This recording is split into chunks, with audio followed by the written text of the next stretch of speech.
Hi hello നമസ്തേ, കഫ്ലിക്സിലേക്ക് സ്വാഗതം. കഫ്ലിക്സിന്റെ ഒരു പുതിയ എപ്പിസോഡിലേക്ക് ഏവർക്ക് സ്വാഗതം. അപ്പം ഇന്നത്തെ നമ്മൾ എന്താണ്, നാളെ നമ്മൾ നരം കാണാൻ പോകും. നരം കാണാം. അപ്പൊ വർഷത്തിന് ശേഷം വീണ്ടും നരന്റെ ഒരു റീ റിലീസ്. ഇപ്പൊ ആശീർവാദിന്റെ വാർഷികത്തോടനുബന്ധിച്ച് കേരളത്തിലെ പല പല സ്ഥലത്തും നരൻ റീ റിലീസ് ഉണ്ട്. ഇപ്പൊ നമ്മൾ ന്യൂ തിയേറ്ററിലാണ് കാണാൻ പോകുന്നത്. ന്യൂവിലാണ് കാണാൻ പോകുന്നത്. ഓ, അപ്പൊ നമുക്ക് എന്താണ് നരനെ പറ്റി പറയാനുള്ളത്, വിശേഷങ്ങൾ? നരനെ പറ്റി ജോഷി ഒരു നല്ലൊരു സിനിമയാണ്. അത് ഒരു ക്ലാസിക് പടം തന്നെയാണ് സത്യം പറഞ്ഞാൽ. ഭയങ്കര എനിക്കകത്തെ മ്യൂസിക് ആണ് പക്ഷെ കുറച്ചും കൂടെ മ്യൂസിക് അടിപൊളി. മറ്റേ മിന്നടി മിന്നടി മിന്നാമിനങ്ങി ഹെഡ്സെറ്റ് ഒക്കെ വെച്ചിരുന്ന് കേൾക്കും കേട്ടോ. നല്ലൊരു അതിൽ ട്യൂണുണ്ട്, അടിപൊളി സെറ്റ് ഗാനമാണ്. പിന്നെ ആ തടിക്കട്ട് കേളപ്പാട്ടെന്നുള്ള വിളി, നമുക്ക് ഒന്നും തിയേറ്ററിൽ എക്സ്പീരിയൻസ് ചെയ്യാൻ പറ്റിയിട്ടില്ല. അത് സത്യം. ഇത് പിന്നെ പോയി കാണുന്നത് ഒരു ഇതായിരിക്കും നമുക്ക്. പിന്നെ അതിനകത്ത് ലാസ്റ്റ് എനിക്ക് അത് കാണാൻ നല്ല കരച്ചിട്ട് വരും. മറ്റേ അത് തന്നെ, വിശക്കുമ്പോ ഊട്ടിയും കരഞ്ഞപ്പോ കണ്ണീരെടുത്ത് പുഴയങ്ങ് പോയി. ഇനി ഇവിടെ എല്ലാരും തന്നെ വേലായുധം കരയണത് എല്ലാരും കാണാം. മറ്റേ തോളിൽ ഇങ്ങനെ പിടിക്കുമ്പോ ഒരു അതില് ഞാൻ പണ്ടൊരു കഥ കേട്ടിട്ടുണ്ട്. അതില് എൻ്റെ ഒരു കുഞ്ഞ പറഞ്ഞതാണ്. കുഞ്ഞിന്റെ ഒരു അനു എന്നാണ്. അപ്പൊ കുഞ്ഞ് കോളേജിൽ എന്തോ പഠിച്ചിരുന്ന സമയത്ത് ഇവിടെ ടൂറ് പോയ സമയത്ത് ഈ അവിടുത്തെ മറ്റേ ആ പുഴ ഉണ്ടല്ലോ, ഈ നരന്റെ ടീംസ് ഇവിടെ വന്ന ടൈമിൽ ഇവിടെ ഈ പുഴയില് ഈ പുഴ അതിനകത്ത് ഈ മുതല ഉണ്ടെന്ന് അവിടെ ഉണ്ടായിരുന്നു. ആക്ച്വലി ആ ഷൂട്ട് ചെയ്ത സമയത്ത് അവിടെയൊക്കെ ഉണ്ടായിരുന്നെന്നാണ് പറഞ്ഞത്, കേട്ട് കേൾവി. പക്ഷെ ഈ നരന്റെ ടീം ഷൂട്ട് ചെയ്ത് കഴിഞ്ഞ് പോയതിന് ശേഷമാണ് ഇവർ അറിയണത് ആക്ച്വലി അവിടെ ഈ ഇതിലൊത്ത് മുതലൊക്കെ ഉണ്ടായിരുന്നു. എനിക്കറിഞ്ഞൂടാ, ഞാൻ ഇങ്ങനെ കേട്ടിട്ടുണ്ട്, പണ്ട് കൊച്ചിലേ കേട്ടിട്ടുള്ളതാണ്. ഇത്ര സത്യമാണെന്ന് എനിക്കറിഞ്ഞൂടാ. പിന്നെ നരന്റെ അതിനകത്ത് ലാലേട്ടന്റെ കയ്യിൽ നിന്ന് മൂക്കിൽ ഇടി കൊണ്ടിട്ട് പല്ല് അവനാണ് ഇത് ലാലേട്ടന്റെ ഡൂപ്പ് ചെയ്തേക്കണത്. അതിനകത്ത് കുറെ നിയന്ത്രണ ഷോട്ടൊക്കെ അവനാണ് എടുത്തേക്കണത്. അങ്ങനെ കുറച്ച് കാര്യങ്ങളൊക്കെ അറിയാം. പിന്നെന്തിനാണ് വിശേഷങ്ങൾ?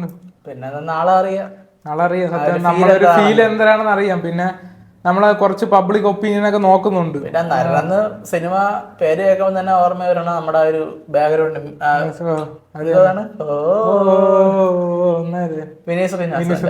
അത് വിനീത് പറഞ്ഞിട്ടുണ്ട് കഷ്ടപ്പെട്ട്.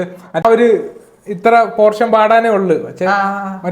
മറ്റേ ചിത്ര ആദ്യം പാടിയിട്ട് ശരിയായില്ല. അത് തന്നെ, ആ ചിത്ര ചേച്ചിയൊക്കെ വന്നിട്ട് ആ ഒരു പോർഷൻ അവര് ഫുള്ള് പാടി തീർത്തിട്ട് പോയി. ഇവര് അവസാനം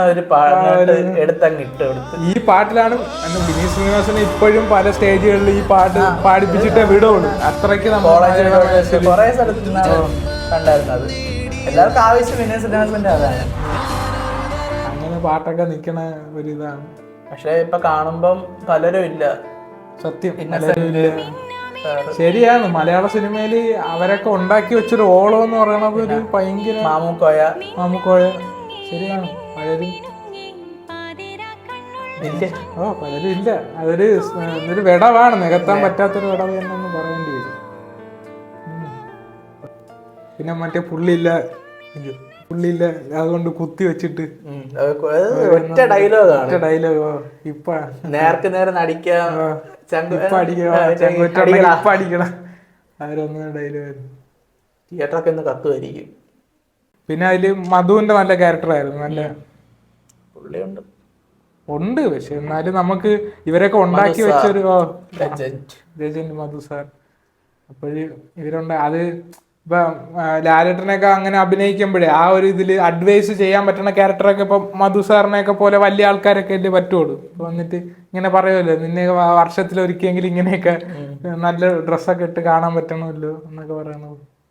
അപ്പൊ എന്തായാലും നാളെ നമ്മള് സിനിമ കണ്ടിട്ട് അഭിപ്രായം പലരും നമ്മള് പബ്ലിക് ഒപ്പീനിയൻ എടുക്കുന്നതായിരിക്കും. നിങ്ങളുടെ അഭിപ്രായവും പറയണം. തിരിച്ചു വേണം.